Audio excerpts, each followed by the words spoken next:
Pag natapos ko pong gamitin ang Nitro RC at mainit pa ang makina, ang ginagawa ko po before i-store yung unit ay pinalalamig ko muna po. And then pag malamig na po siya, bago ko po ilagay sa shelf or sa storage, ilalabas ko na po yung plug wrench or yung glow plug socket at yung after run oil. Dito po sa picture or sa video, makikita nyo po ang label niya, after run oil.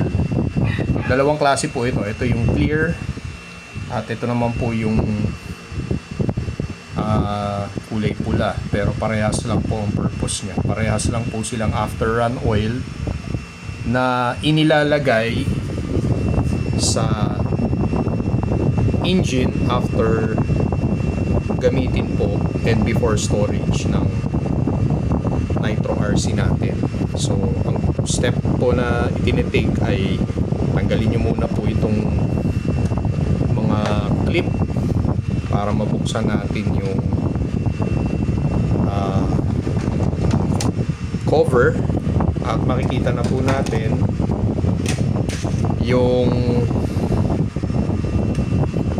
ibabaw po ng engine or the cylinder head at tsaka po itong intake natin, yung tatanggalin lang po natin yung air filter or air cleaner at may expose na po yung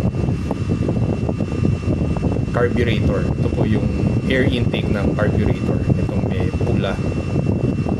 So makikita nyo po dito sa gas tank may laman pa po siyang nitro fuel. Dito po makikita nyo po sa since may content po ito na alcohol, kung i-store nyo po yung unit ng longer than 1 month for example, mas advisable na i-drain na natin yung tank. Gamitan po natin ang syringe, tanggalin po natin yung fuel and then ibalik natin yung fuel sa bottle natin for future use ulit. Kasi po pwedeng mag-cause ng accumulation ng gunk kasi may kasama pong castor oil itong fuel. So sa katagalan nag-evaporate yung alcohol at nitro, naiiwan po yung oil at pwede pong tumigas yun sa loob ng engine natin. So kung mas matagal than 1 month yung storage, i-drain na lang po natin yung gas tank. And kung hindi naman po ganun katagal na mas to store yung unit and gagamitin nyo po ulit, pwede na po na hindi nyo tanggalin sa tank yung fuel, lagyan lang po natin ng after run oil. So eto po, gagamitan po natin ng socket yung glow plug, then tanggalin lang po natin yung glow plug.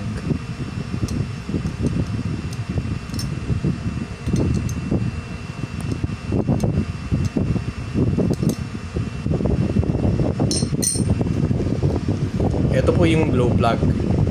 May filament po yan na tungsten sa dulo. At yan po ang ginagamitan natin ng igniter sa initial starting ng Nitro RC natin. Pero once nag fire na po ang engine, ang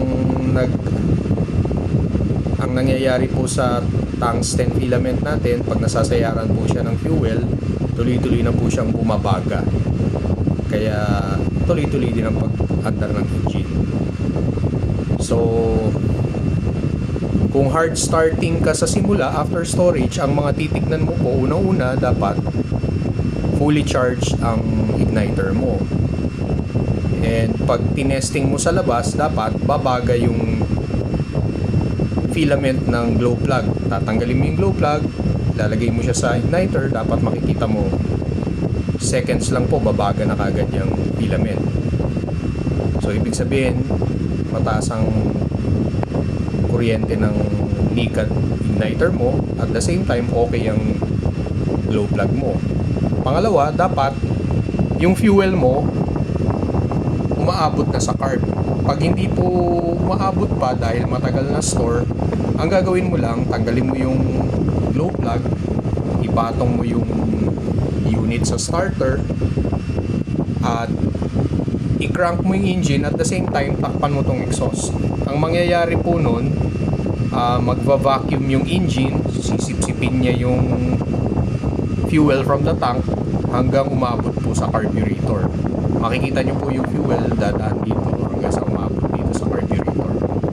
So kung meron ka ng okay na igniter, glow plug, okay din, at may fuel ka na umaabot sa engine, at syempre po malakas din yung ikot ng starter, chances are magfa-fire na po yung engine mo. Later I will show a video on actual starting ng engine using all the tools, the starter, the igniter, having fuel na umaabot dito sa carb. I-crack po natin hanggang sa mag-start.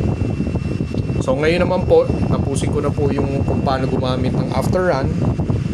So with the glow plug removed from the cylinder head, patakan nyo lang po ng 3 to 5 drops yung engine natin. 1, 3. So okay na po yun.